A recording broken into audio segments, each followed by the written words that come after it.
segment and the premium segment. Ika nga nila, whatever direction you want to go to sa inyong institution, we have the right CT scanner for you. For the purposes of discussion today, and in relation po dun sa nakita namin na requirement of Ifugao-Gen, we will be focusing on the Maxima, which is a performance CT scan. Meaning, it's more than your head-to-toe scan. It can do more, such as the special procedure of scanning the heart. So imagine if Ifugao-Gen, aside from doing a head-to-toe scan, cranial, the usual extremities, pwede pa kayo mag-scan ng heart. Your patient need not go to the hospital. You have that specialization already. So the Maxima. But a brief overview on the types of CT scanner. There are actually two types of CT scan. The cardiac capable and the non-cardiac capable. If it's a non-cardiac capable, ito po yung mga model on the left, but you can see the one we are going to talk about today is capable of coronary CT angio, cardiac scans. So the two types. The second type of, and these particular models are part of the coronary CT capable scanners because it complies with the standards and the guidelines of the minimum requirements to scan the heart. So this is based on the Society of Cardiovascular and Computed Tomography. Just for information, and the radiographers will appreciate this, we should be a true 64 or 128 slice CT, have that 40 millimeter detector coverage to overcome the motion artifact of the heart. And of course, yung rotation speed natin. Para kasi siyang X-ray na nag-rotate. So those are just some of the requirements for doing a cardiac capable CT. Again, the Maxima is capable of scanning the heart. The next type of CT scan is what we call the spectral CT. Now, what is a spectral CT as compared to a conventional CT? A conventional CT, if you scan your patient, makita mo may kidney stones, these conventional CTs will tell you gaano kaliit or gaano kalaki yung kidney stones. Now, a spectral type of CT, ito na po yung mga premium na mga CT, will tell you what type of stone that is.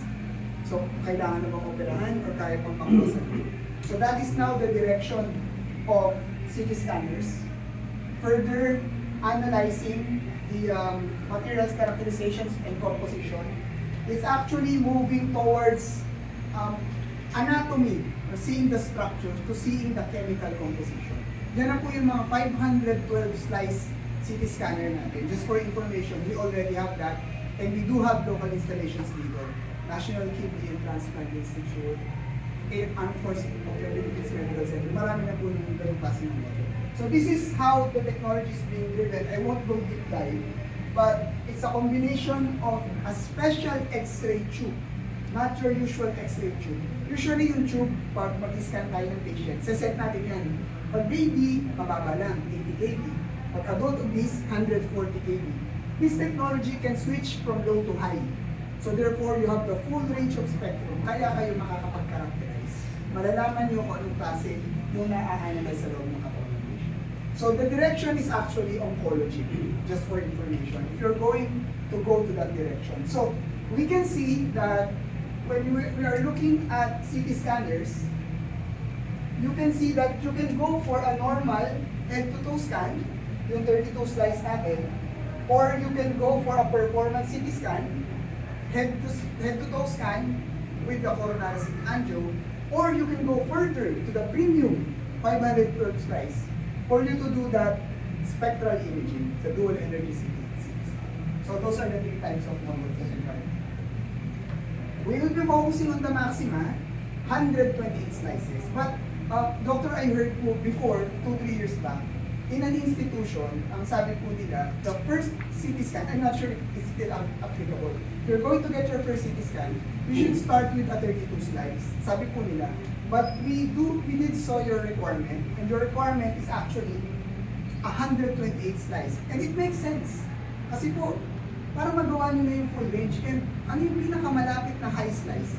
But just for information, Doctor, we do have a successful 32 slice na event. Yung head-to-toe scan lang talaga, maliit siya na footprint, general radiology, without the advanced procedures. Ito po kasi, it can do a lot, expanding everything, angios, everything. This one is your usual head-to-toe scan, stroke.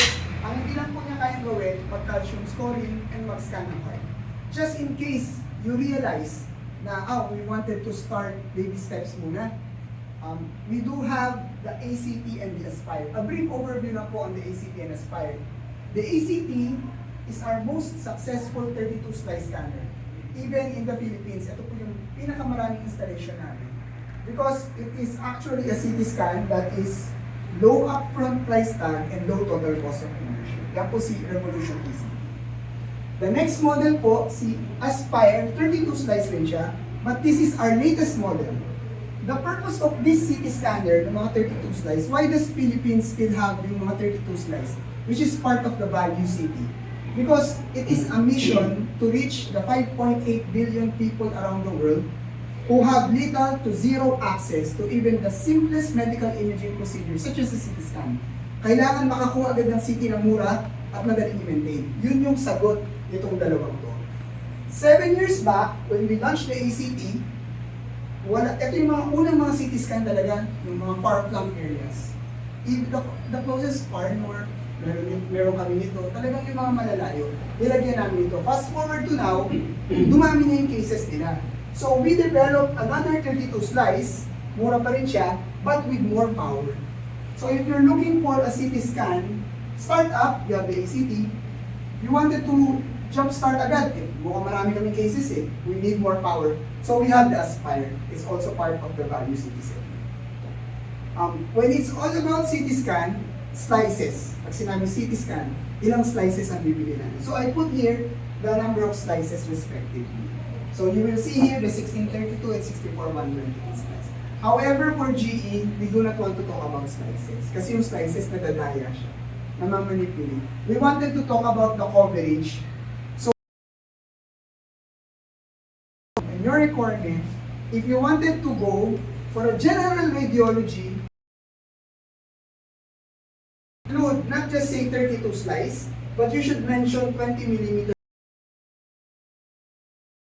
of doing a head-to-toe scan. If you are going to do more, you wanted to do neuro in 2 seconds, chest in 10 seconds, you want that speed, you must include the 40 millimeter specification para po ma-ensure na yung CT scan is mabilis. So that's the two direction that we can go into, either a 20 or a 40 millimeter. So the 40 millimeter detector coverage, yung compliant with your requirement, this is how fast that CT scanner is. Neuro in 10 seconds. So ganun siya. We first installed this in Southern Philippines Medical Center in Davao. Meron po kasi doctor yung magka-coronary enhance. Naiwan yung injector yung nahuli talaga sa sobrang bilis. So we have to adjust the timing. So that's just how fast this is. So again, this is something that we need to include in the specification if you wanted to go to that direction. I'll skip some of the slides, but another question that I received is, how come a 16 slice CT scan, bakit siya nagiging 32 slice? Meron kayong makikitang gano'n parang nagta-times 2. Even the performance segment, yung 40mm, nagdo-double siya. We call it a overlap slice reconstruction. So a 64 can be a 128. A 128 slice can be a 256 slice. It's that matter. And how we do it, it's an algorithm wherein we increase yung data that is being acquired during one scan, represented by the lines. More lines means more data points. So, hindi nyo lang po na-appreciate yung image, but the radiologist and the radiographer, they see the difference kapag nag-overlap ka. So, it is good that you can put 64 rows of detector, must be upgradable to 128 slides. Therefore, you'll have the speed, you have the high definition imaging, the high resolution, without the trade-off. Hindi tataas yung radiation dose mo. Kasi yung image enhancement, ginagawa siya through an algorithm that is proven already. So ito po yun, just to mention, 64 and 128. Also, we do that on the 16, making it 32 slices. I'll just give some slides, some slides, doctor. I'll go direct to the Revolution Maxima. Again, this is the model that we see compliant with the requirement of Liquigogen.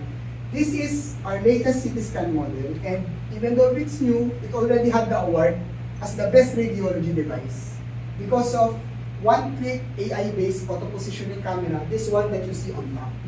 Now, positioning the patient is the first task in a CT scan. Nakakita na kayo, sir, di ba yung may red lights? I-align yung doctor yung patient.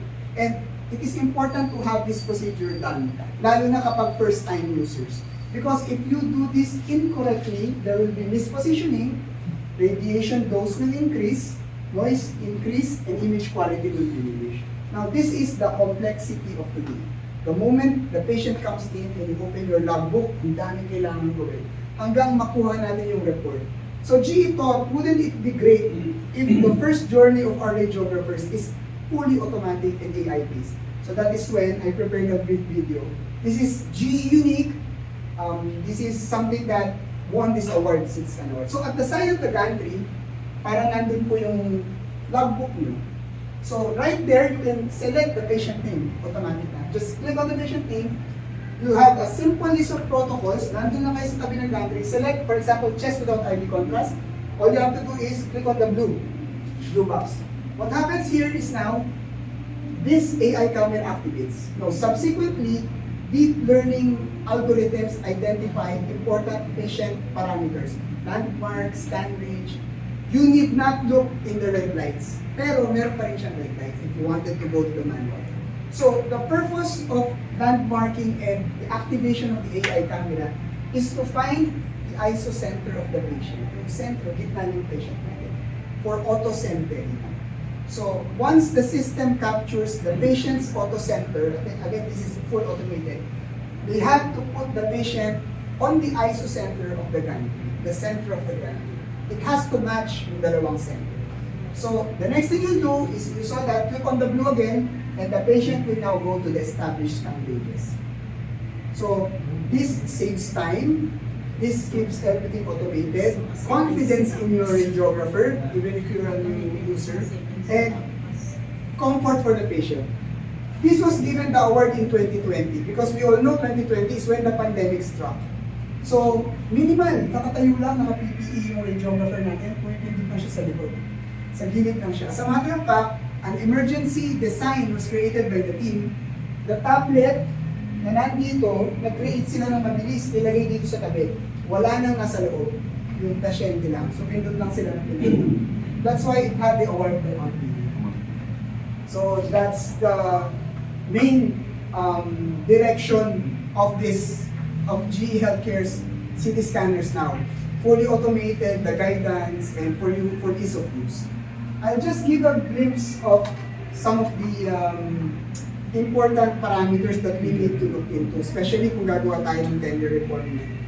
This is an industry best requirement, the spatial resolution.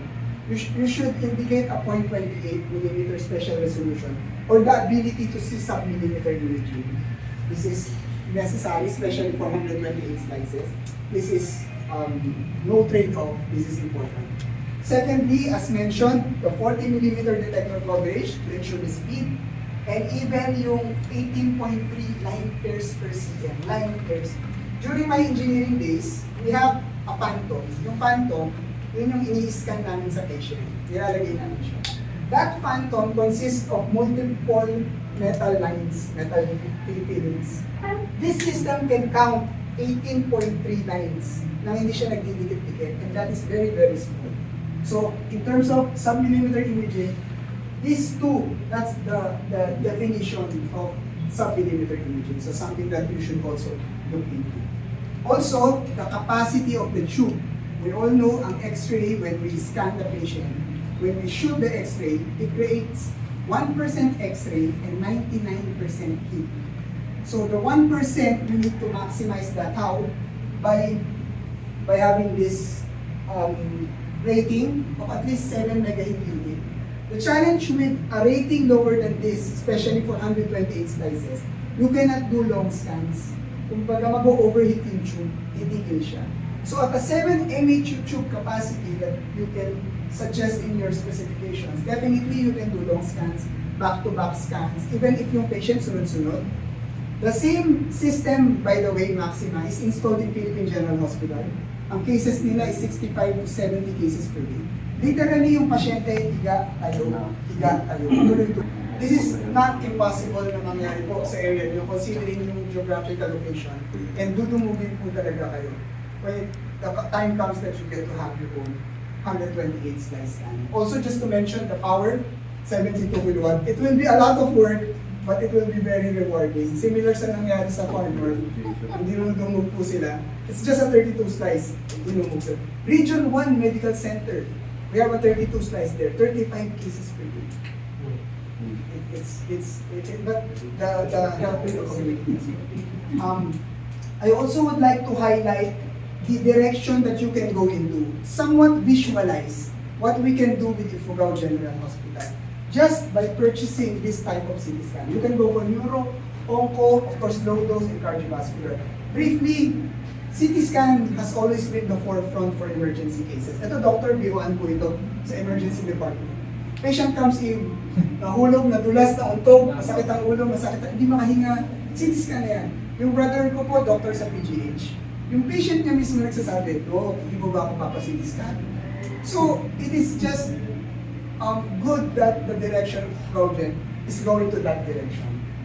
So, in order to fulfill your role, we mentioned mabilis siya.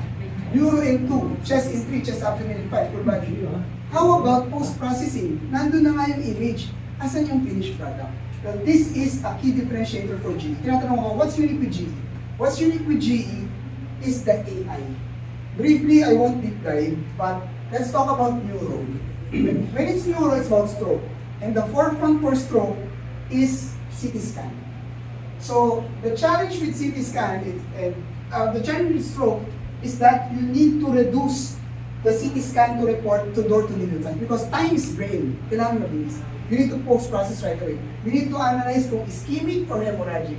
The solution of GE Healthcare for that is what we call the fast stroke and stroke debar, coupled with the perfusion and the dynamic shuttle. It's actually a complete suite of portfolios and AIs that helps you reach your diagnostic report as fast as possible.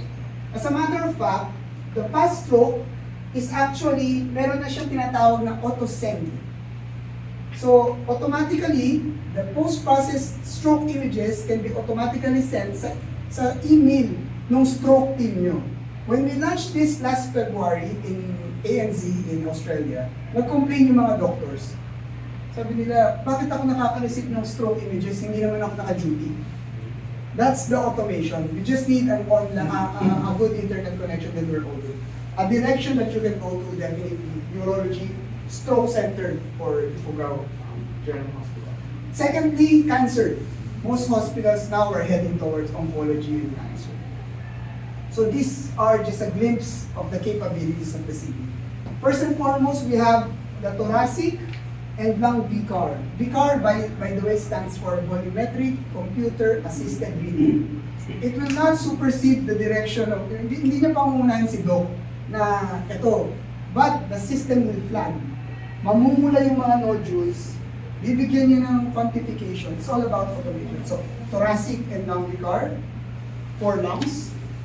We have the virtual colonoscopy. When I was a CT scan engineer, meron na po agad na virtual colonoscopy. But what's new and unique with the virtual colonoscopy now is what we call the EC, electronic cleansing. The system now identifies yung mga stool, yung mga fecal matter. Even if it's fluid-ish, ma-identify niya. So it will give you parang yung laing na mamuspo, kung binuksan natin yung colon.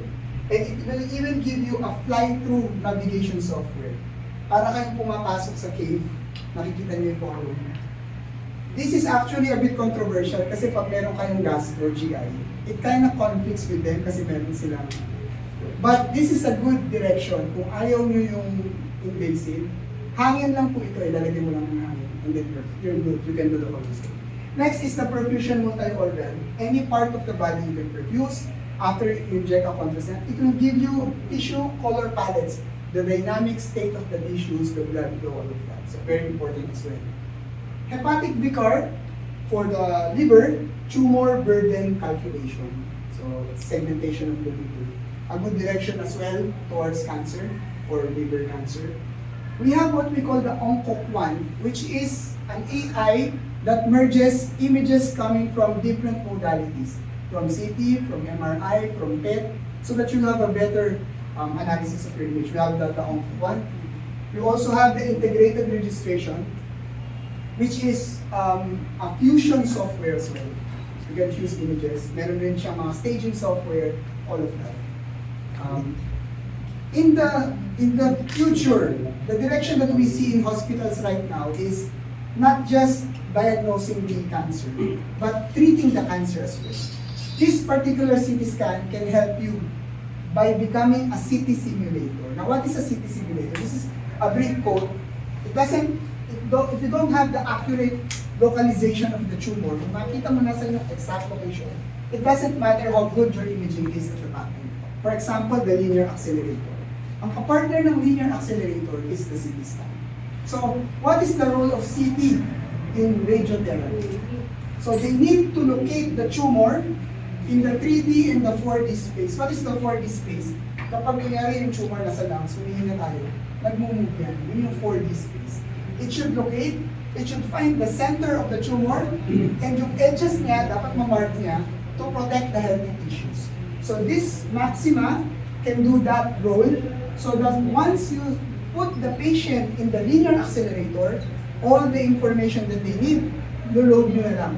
Definitely yung linak, habang binabaril nyo yung tumor, nakafocus siya din sa atin. So this is a direction that you can go into with the same CT scanner resolution. Also, metal artifact reduction, it's something of a standard with the Revolution Maxima. Those, I won't deep dive on those, but you have the assurance of GE Healthcare that whatever image quality enhanced, radiation dose reduction, patient care, patient safety, lahat po yan standard. Wala pong option. It's all included. As a matter of fact, GE was the first to receive the FDA clearance for low-dose CT ng cancer screening at only 0.08 millisieverts. Ang chest x-ray natin, mga 0.10. So mas mababa pa siya and you have a comprehensive analysis. So something that you can go into with Fogagen is to launch a low-dose CT ng cancer screening program with the use of the same scan. So something for the community as well. Last direction is, I mentioned, it's 128 slides, 40 millimeter. Fast scanner is coronary CT angio, cardiac scans. Last na po. The challenge, the cardiac CT has always been recommended as the first line. But sabi po nila ang Pilipinos is likas na matiisin. Kapag umaray na daw tayo, kailangan na pong i-angio, kailangan na invasive. But we were able to talk to some cardiologists. Out of 10 na i-angioplasty na, about 5, parang iniisip nila gusto ko munang silipin. Dalang po kasi yung, kung magkano yung magpa-check up ng dito, dadagdagan na lang nila ng konti, makapag-angio ka na. So, the direction of government hospitals now is pinapababa nila yung cost ng cardiac CT to entertain yung, huwag mo na mag-invasive, baka pwedeng tingnan muna natin, makuha sa gamot kaya sa direction ng angioplasty. So, we mentioned that the CT scan is compliant in terms of the hardware. As a matter of fact, you can do the hard scan in 5 minutes. But how about the post-processing and the acquisition? The system has different protocols for heart rate kasi yun yung challenge natin mga radiographer. Patient comes in, ang likot ng heart rate ng puso, anong gagawin kong protocol? We have different protocols, namimili na lang kayo. If it's a low heart rate, 40, if it's a high heart rate, you just select any of these protocols. So, scanning the heart in terms of heart rate, not an issue. Second, what if the patient nakahiga? Habang ini-scan mo, magkaroon ng unanticipated arrhythmia. The system is equipped with what we call the snapshot pulse adaptive gating. The system is intelligent enough to distinguish and determine that hiccup. It will skip that beat and align everything so that you have an intent. Wala pong nagpuputol sa images. So, unanticipated arrhythmia, no longer an issue. Last issue in scanning the heart is malikot talaga yung coronary vessel, kumabiro talaga yung vessel. We have what we call snapshot freeze, which is an algorithm that restores the lumen path. So imagine, this vessel is a hanging bridge. Nagswiswing siya. This AI needs two parameters. The first is velocity. Gaano kabilis nag-swing yung hanging bridge. At vessel time. Ano yung pinuntahan ng vessel natin ng hanging bridge? Once it gets those two parameters, nare-restore niya yung mga napuputol. Yung mga blur, nare-restore niya. When I started out, nung nilaunch namin yung Brightspeed, napuputol yung ibang images, having not much confidence. But fast forward to now that we have the snapshot freeze, it's giving back the confidence to use the CT scanner for coronary. So that's just, this is a glimpse of all of the capabilities, calcium scoring, if you have some chamber analysis, electrophysiology, if your patient have a pacemaker, ito yung tutulong sa inyo mag-set ng correct parameters ng pacemaker. Stent planning, bago nyo siya dalhin sa angio, sa cath lab, pwede nyo planuhin saan ilalagay yung stent, pwede nyo tignan kung kamusta yung stent after the procedure, or 10 years later, you can check kamusta na yung stent, because most often than not, doon nagkakaroon ng classifications. Also, another direction is interventional CT. So inside the CT scan room, meron kang in-room monitor, ceiling-mounted, meron kang foot switch, meron kang remote control, you can real-time matuturn on mo yung x-ray, makikita mo real-time yung loob ng patient. Basta kailangan lang naka-PPE. So it's CT fluoroscopy. Very advantageous for needle-guided biopsy. For example, yung kukuhanan mo ng biopsy is nasa lungs. Very important, baka magkamali tayo for confidence as well. So we have this also interventional fly-through software, CT fluoroscopy software. Also, Dentascan, just to add on the capabilities of the scanner. So this is a one-pager on what the Maxima can do. Of course, the general radiology had to go. You have the interventional CT. You have the 5-beat cardiac coronary CT angio. And of course, the capability for dual energy, the simple characterization, and of course, in the future, CT simulator. So just to visualize, I prepared a one-pager on what are the possible direction and avenues that Fugogen can do. With the Revolution Maxima and these AIs that I mentioned, you can transform Ifugao General Hospital into a pulmonary center, a cardiac center, a stroke, and an oncology center, all enrolled into one. So that's a possibility for this scanning. And these are the procedures that you can do. Head, chest, and the others will include those special procedures such as the guided fluoroscopy. And of course, the cardiac, triple rule out, cardiac planning, so that we can do all of these procedures. In terms of service, I just wanted to highlight that I was asked ano yung special about GE Healthcare Service. Being something that is close to my heart because I was an engineer for so long. We have what we call the on-site and the live expert. It's basically remote troubleshooting. Most customers will tell me, all vendors have a remote troubleshooting. What's unique with your remote troubleshooting? We are running on Linux, we are not Windows-based. I was able to handle other CT scan na Windows-based. Pag Windows-based, remote troubleshooting, kailangan mo ng at least 2 Mbps connection. Pag connect mo siya sa internet, virus. So they will require you to put firewall. Pag nilagyan niyo siya ng firewall, hindi na siya real-time na troubleshooting. Na-filter yung X-ray log, error logs, MA logs. What's unique with us, this real-time. As a matter of fact, during pandemic, we were able to resolve 87% without being on site. So that's the value of GE Healthcare's remote troubleshooting. Also, as part of our after-sales support, we do have an academy. We club all of our users together, we train them, platform for learning and sharing, and we are the only vendor who trains our radiographers, our radiologists, unlimited training. Hindi po kami naniningil, kahit tanungin niyo po yung mga installation namin, kahit tapos na po yung training. Ang request lang po namin is you give GE Healthcare at least 1 month. Kung hindi po kayang 1 month advance, at least 2 weeks para po ma-schedule namin. But we will definitely train you because this is the commitment of GE in terms of education and continuous learning. So that's just a quick overview on the Maxima. Just some of our installations since 2021 commercial rollout. We have PSG, Bicol Med, PGH. We have the two University of Santo Tomas in Bicol and in Manila. This is the latest list that I have. Although it's just in 2021, marami-rami na rin po kami installation. Yung iba hindi ko pa na-update. Meron po kaming dalawa dito malapit-lapit sa Ilocos Region ng DOH. And then Southern Isabela Medical Center, that's IFC. Ito ba, Southern Isabela Medical Center, isa sa mga latest installation. Doctors and ma'am sir, if you wanted to see a Maxima live, we can definitely help you if you wanted to see some. So that's the Hindi ba nababayaran yung